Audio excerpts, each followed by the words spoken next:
And we begin tonight with a heartbreaking update on a little boy bitten by a rattlesnake. We learned the child died today, 1 week after that encounter. It happened last Tuesday at Blue Stem Prairie Open Space in El Paso County. The 6-year-old was with his father when it happened. That open space is in Security Wide Field just south of Colorado Springs. Karen Morford talked with one of the firefighters who responded.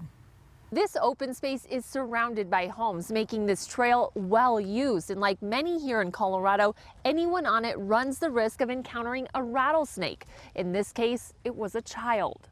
A family bike ride on a Colorado Springs trail ended in unimaginable tragedy. Being a father myself, it really hits home. Derek Chambers, a battalion chief with the Security Fire Department, responded to the call at Blue Stem Prairie Open Space.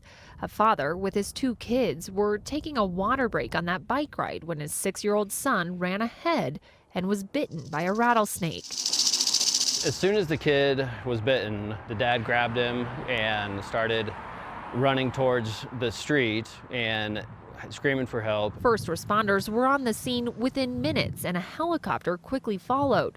The child would make it to the hospital but died days later. It's hard to